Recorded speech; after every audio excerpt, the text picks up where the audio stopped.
laba, laba, laba. I don't want anything to do with it because this girl there's something wrong with her completely. Now, seeing her rub it in his face, every chance she gets, she throws sand in this man's face. Every time. Sometimes she will open his eyelid and just pour the sand inside. It's like, why? Hi people, welcome back. If it's your first time, it's Talia Dole, and this is DISBYDEM. We are doing episode 9 of Exchange season 4. Guys, I haven't slept since I woke up yesterday, so I may be a little irate. It has nothing to do, well, it might have something to do with some people, but I think I'll just be a little more sharp-tongued, I guess. I don't want to know. It ain't gonna be good for some people in this episode just because of how I am. I'm naturally an insomniac, but I haven't been able to get back into my sleep routine since I got back. I'm pretty sure I will click back at some point, but for now, this is what it is. And I had to get this up because episode 10 is coming out today. I mean, I dragged it long enough. Apologies, guys. Again, it's been a lot. For this episode, I will be talking about 13 points. I have 13 talking points written down. Don't think that it should take that long. Some will take longer than others because we've watched it. We've seen what went down in this episode. But let's get into it. So, first one was the table pass between the note pass between Yushik and Jihyun while they were having breakfast in the morning. It was funny, stressful, cute, all at the same time. I just enjoyed it because at first I didn't even think that she saw the notes. But apparently she did, and she was just being, I guess she was just playing into it. I loved it for her. She loved it for herself. It was good. Second, they had the keyword date choices during this based on that phone call that they had, all the phone calls that they had the previous day. So based on all the questions they were asking the girls, they will decide their keywords. The men will decide the keywords for the dates that they want to go on today. So Yushik chose Hyunji. Woojin chose Minkyung, Jaehyun chose Jihyun, Baekhyun chose the Glory because he'd stupidly not called Yoonyoung, of course, and he had this stupid confidence that he could guess her keyword dates without being in a phone call with her or on a phone call with her, and I was like, I'm just done with this boy. I can't do it anymore. Wongyu chose Yoonyoung, obviously being one of the only people that called her. Number 3 is the girl talk in Minkyung, Jihyun and Hyunji's room. Them just talking about their exes and how all their views really differ, and Jihyun really like ramming it home for Minkyung that, well, your exes, you came into this house as exes, so there is a huge possibility, a large possibility that you may lose this person. And I think Minkyung having the realization that maybe she really didn't want to come in broken up, because I don't know what it is with her. I feel like she came in thinking that this was an opportunity for them to rekindle things, and maybe in her mind they weren't truly broken. I really don't know, but it was really hitting her hard in this scene, and you could just see it on her face. Like the house is starting to take its toll on these people, and unfortunately it's coming out in weird ways. 4, guys, Jihyun and Yushik's late night date. There were lots of laughs, but I don't know, there's something, and I know I commented on this on one of the comments. I don't know if it was Patreon or YouTube. If you didn't know, reactions are on Patreon. I say this every video. But there was something about Yushik this episode. I don't know what it is. Usually my instincts are right, and I've learned to trust them. But I have a feeling that his true nature, quote and unquote, because I'm not sure, right, will start to show. So him saying that he's into these dates, he's starting to pursue these women, and he's, kind of going back between Hyunji and Jihyun, mostly sticking to Jihyun at this point. And honestly, in the grand scheme of things, I think he should stick to Jihyun if the choice is between Jihyun and Hyunji, and we will get there. I don't know, I just don't fully buy into it because there's just something. I wouldn't call it a yellow flag, but like I said, I called it an off-white flag in my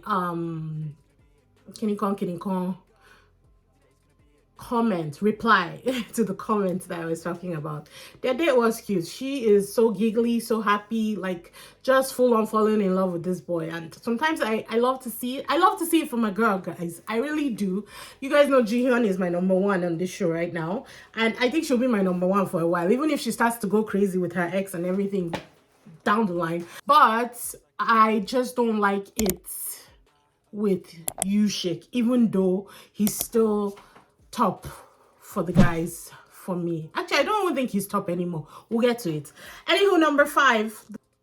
Ooh, Hyunji is the problem.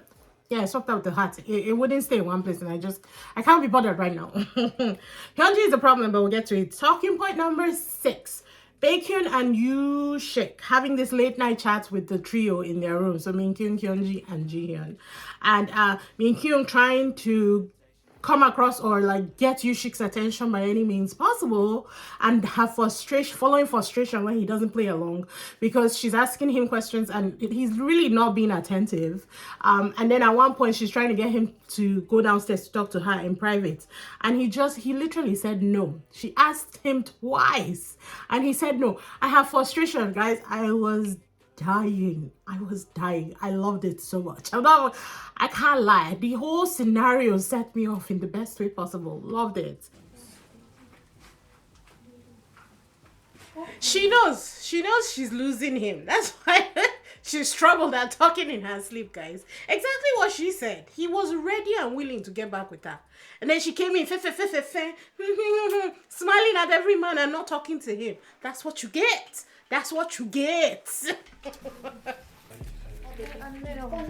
네, 괜찮아. Hey!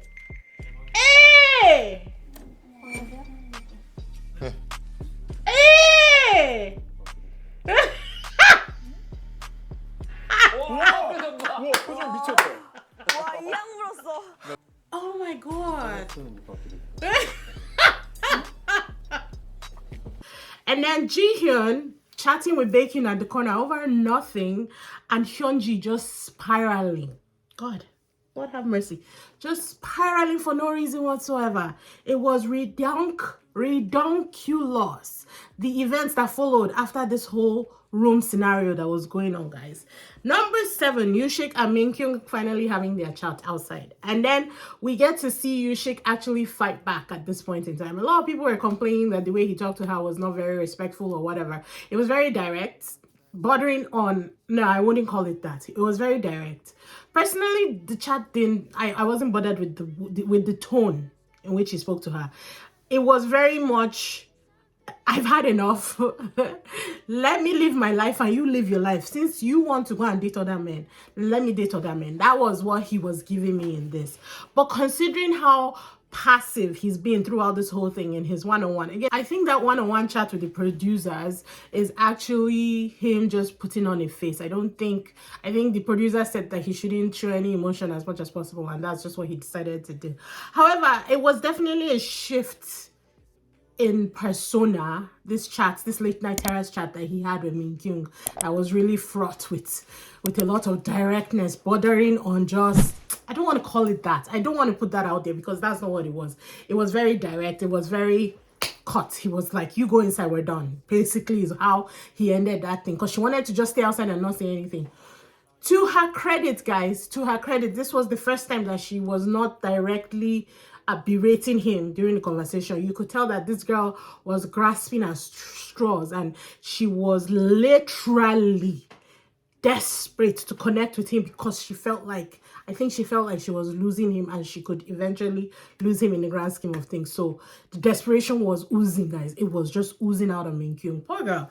And I think the way he's talked to her was like, even in my commentary on the reactions, I was like, maybe this is the wake-up call that she needs to snap out of her stupidity and literally look him in the eyes, grab him by the collar and say, let's get back together, if that is what they want. A lot of people are saying that they shouldn't, and I can understand why, just because they bring out the worst in each other.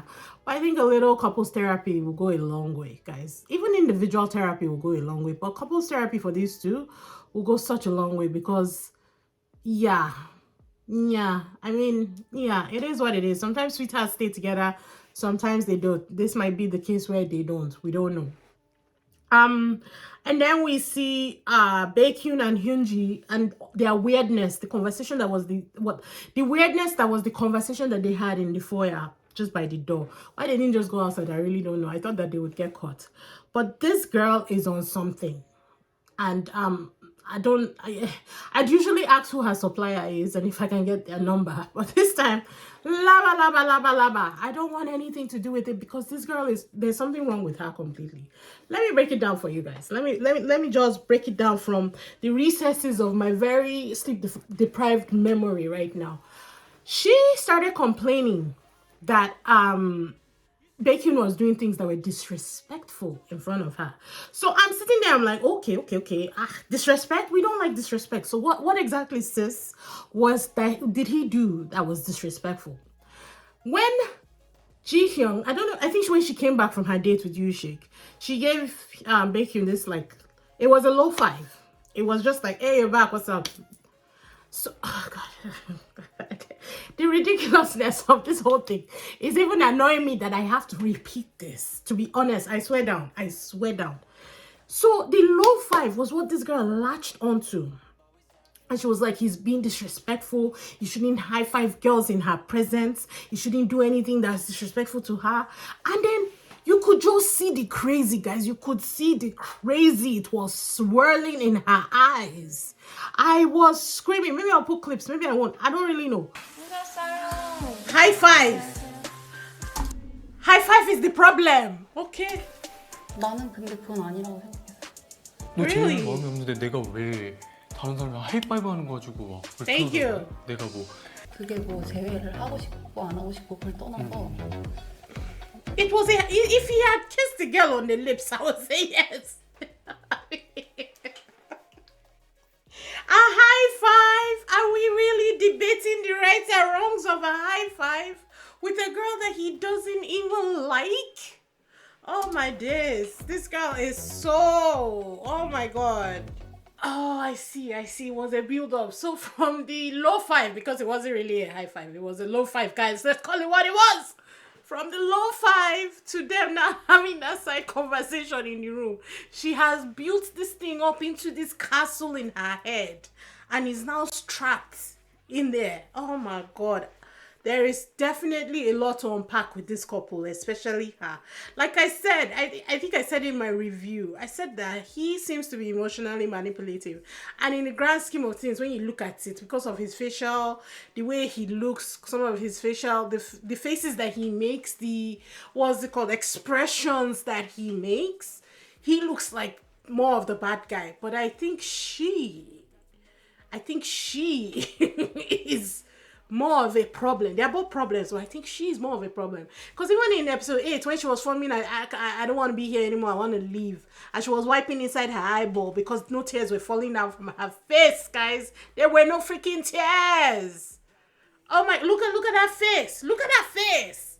I mean, the angle is weird. But look at them eyes. Nah. Oh my God, I want to agree with her so bad because a lot of the things that he has done in front of her have been disrespectful. They've been disrespectful and they've been spiteful, mean, for no goddamn reason. But the low five is not one of them, guys. The low five, let's get it clear now, is not one of them. They just need to pack their load and leave. I was screaming because that for me had crossed no, it had crossed the line completely. Also, these people have been broken up for 5 years. 5 years. I need to know what's been going on in those 5 years though, because the way she's acting, I don't think it's been 5 years since they've seen each other. I'm just saying, the way she was acting, even when they were arguing in that foyer, the way they were standing, they were like this. Remove the cameras and these people would have been making out in that foyer. Same way they were on that stupid stairs. Even earlier in the day, when she was trying to help Min-kyung get Yushik to the terrace upstairs, she was so close to Baekhyun. There is a problem here. The psychological, mental, what's it called? What did I even write? Dependency, the controlling, the manipulation, emotional manipulation that went on in this conversation alone was just too much for me. And I want nothing to do with Hyunji anymore. Baekhyun can follow her and go. No. It gets worse, guys, but we will get there. So we then move back. Woojin, Jaehyung, and the Glory are sitting at the dining table. Woojin is sitting across from the Glory, and he taps her foot under the table, basically signaling her that he wants to talk. So eventually they end up in the living room together and they're having these conversations. And she straight up asks, do you want to get back with me? And he says yes. Eventually, I think initially he said 50-50. And then she says, of course, she doesn't miss a chance to tell him how much she doesn't want to get back with him and that she has moved on. And then he said 100. And she made a statement saying, don't make your wishy-washy feelings setting or something like that. She was basically saying, if you're not sure, don't say you're sure. But my thing is, I know he is sure. I think, and I feel like this will be another case of fool around and fall in love. I feel like she will push him to the point where he will eventually just be like, F it. If this is what you want, this is what you get. And he will move on. Maybe not with anybody on the show, but eventually he would move on with his life just because, I mean, the guy has done everything that he can do. He apologized. In fact, you know what? To be honest, she's wrong. She's in the wrong. I'm sorry. No. Seriously, she's in the wrong because the fact that she settled things with him the night before and then broke up with him the next morning, that was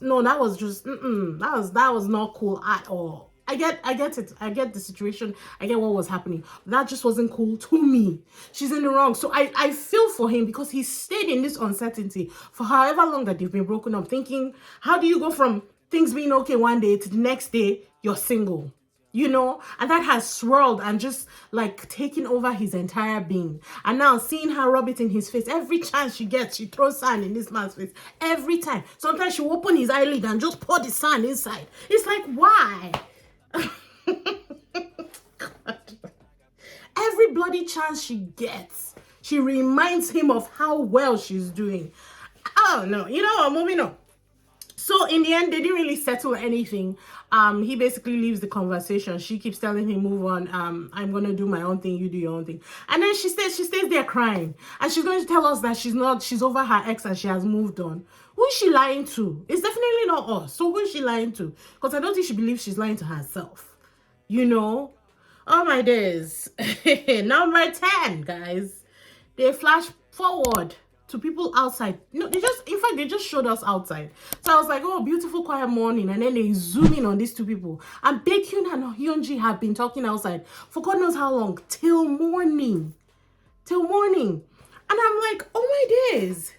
There was also, again, this weird flirty energy going on between them. And it's not cute. It's actually, sorry to say, it's actually disgusting. I just can't watch it. I really can't. It is unhealthy. It is bad. And there's just something very corrupt about it. It's the best way that I can describe it. Watching that made me gag. It just wasn't cool. She has this thing where they're talking about him moving on with other girls, like he's doing what he wants to do and everything. They settle on the fact that they're broken up and they should move on. Go back into the kitchen and all of a sudden she has her head on his shoulder and she's flirting with him. Somebody made a comment that this is probably how their relationship went. They would fight and then they would make up. I mean, sex is great and all, but if your relationship is all about that, Jesus, I'm sorry. I need to wrap up this review because the more I think about it, the more irritated I get. And if you notice, I was going to say that it was all her, but he knows exactly what he's doing. He has her wrapped around his finger.